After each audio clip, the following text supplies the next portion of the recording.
Bible in a Year, Day 18, Genesis chapter 32 through 34. Early in the next morning, Laban kissed his grandchildren and his daughters and blessed them. Then he set out on his journey back home. Meanwhile, Jacob continued on his way, and God's angels encountered him.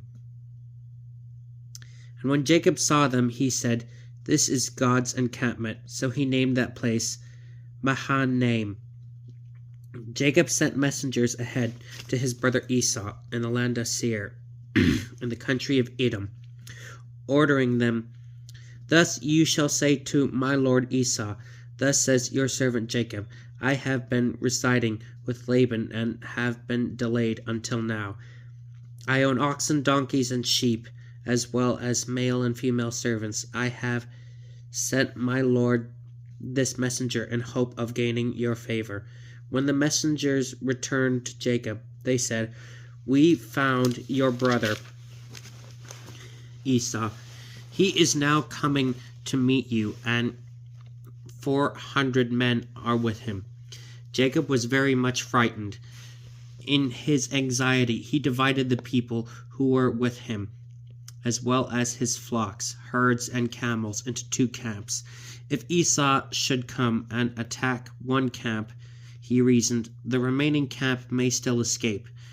Then Jacob prayed, "God of my father Abraham and God of my father Isaac, you, Lord, who said to me, 'Go back to your land and your relatives, and I will be good to you.' I am unworthy of all the acts of kindness and faithfulness that you have performed for your servant.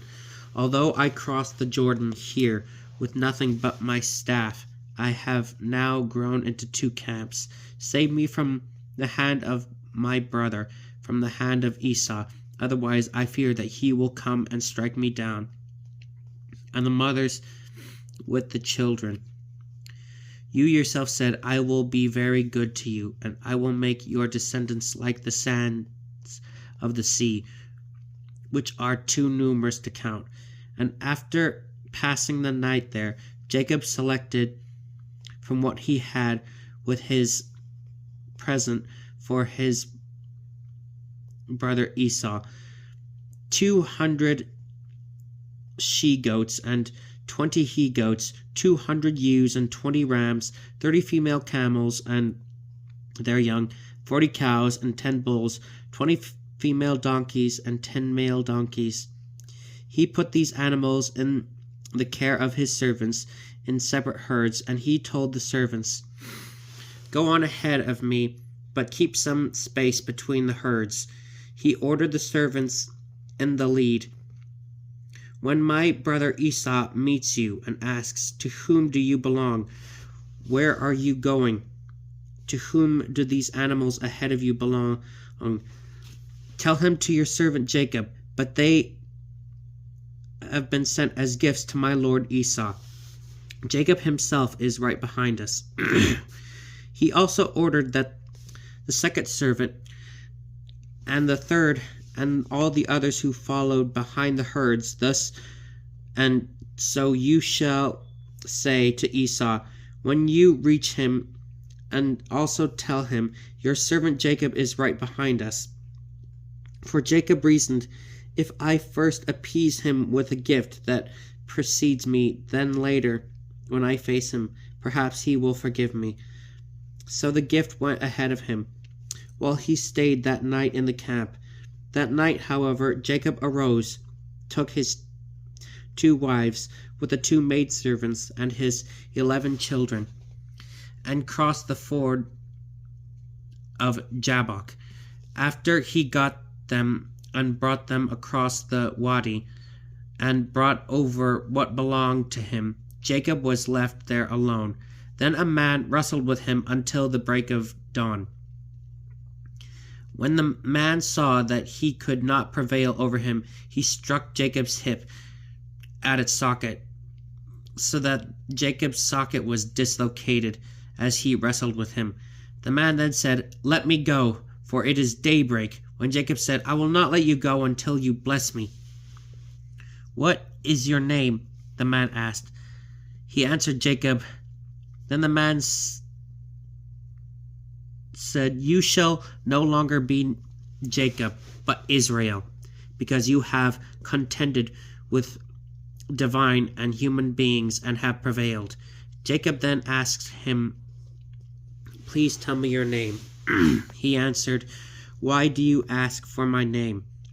With that, he blessed him. Jacob named the place Peniel, because I have seen God face to face. He said, "Yet my life has been spared." At sunrise, as he left Peniel, Jacob limped along because of his hip. This is why to this day the Israelites do not eat the sciatic muscle that is on the hip socket, because he had struck Jacob's hip socket at the sciatic muscle. Jacob looked up and saw Esau coming, and with him 400 men. So he divided his children among Leah, Rachel, and the 2 maidservants, putting the maidservants and their children first, Leah and her children next, and Rachel and Joseph last. He himself went on ahead of them, bowing to the ground 7 times until he reached his brother. Esau ran to meet him, embraced him, and flinging himself on his neck, kissed him as he wept. Then Esau looked up and saw the women and children and asked, "Who are these with you?" Jacob answered, "They are the children with whom God has graciously favored your servant." Then the maidservant and the children came forward and bowed low. Next, Leah and her children came forward and bowed low. Lastly, Joseph and Rachel came forward and bowed low. Then Esau asked, "What did you intend with all those herds that I encountered?" Jacob answered, "It was to gain my Lord's favor." Esau replied, "I have plenty, my brother. You should keep what is yours." "No, I beg you," said Jacob. "If you will do me the favor, accept this gift from me, since to see your face is for me like seeing the face of God. And you have received me so kindly. Accept the gift that I have brought you, for God has been generous toward me, and I have an abundance." Since he urged him strongly, Esau accepted. Then Esau said, "Let us break camp and be on our way. I will travel in front of you." But Jacob replied, "As my Lord knows, the children are too young, and the flocks and herds are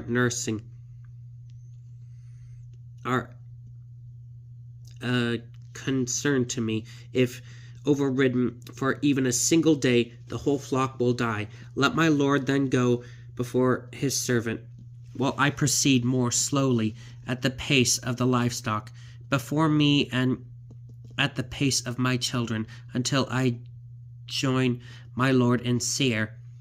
Esau replied, "Let me at least put at your disposal some of the people who are with me." But Jacob said, "Why is this that I am treated so kindly, my Lord?"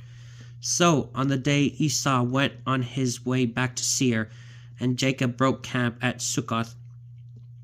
There Jacob built a home for himself and made booths for his livestock. That is why the place was named Succoth. Jacob arrived safely at the city of Shechem, which is in the land of Canaan.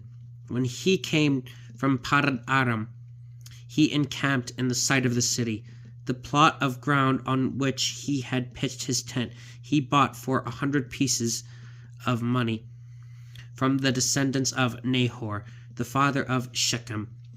He set up an altar there and invoked El, the God of Israel. Dinah, the daughter whom Leah had borne to Jacob, went out to visit some of the women of the land. When Shechem, son of Hamor the Hivite, the leader of the region, saw her, he seized her and lay with her by force. He was strongly attracted to Dinah, daughter of Jacob, and was in love with the young woman. So he spoke affectionately to her. Shechem said to his father Hamor, "Get me this young woman from a wife." Meanwhile, Jacob heard that Shechem had defiled his daughter Dinah. But since his sons were out in the field with his livestock, Jacob kept quiet until they came home. Now Hamor, the father of Shechem, went out to discuss the matter with Jacob. But as Jacob's sons were coming in from the field, when they heard the news, the men were indignant and extremely angry. Shechem had committed an outrage in Israel by lying with Jacob's daughter. Such a thing is not done. Hamor appealed to them, saying, "My son Shechem had it in his heart set on your daughter. Please give her to him as a wife. Intermarry with us, give your daughters to us, and take our daughters for yourselves. Thus you can live among us. The land is open before you. Settle and move about freely in it and acquire holdings here." Then Shechem appealed to Dinah's father and brothers. "Do me this favor, and whatever you ask from me I will give. No matter how you set the bridal price and gift, I will give you whatever you ask from me. Only give me the young woman as a wife." Jacob's sons replied to Shechem and his father Hamor with guile, speaking as they did because he had defiled their sister Dinah. They said to them, "We are not able to do this thing, to give our sister to an uncircumcised man, for that would be a disgrace for us. Only on this condition we will agree to that you become like us, having every male among you circumcised. Then we will give you our daughter and take your daughters in marriage. We will settle among you and become one people. But if you do not listen to us and be circumcised, we will take our daughter and go." Their proposal pleased Hamor and his son Shechem. The young man lost no time in acting on the proposal, since he wanted Jacob's daughter. Now he was more highly regarded than anyone else in his father's house. So Hamor and his son Shechem went to the gate of their city and said to the men of the city, "These men are friendly towards us. Let them settle in the land and move about it freely. There is ample room in the land for them. We can take their daughters in marriage and give our daughters to them. But only on this condition will the men agree to live with us and form one people with us, that every male among us be circumcised, as they themselves are.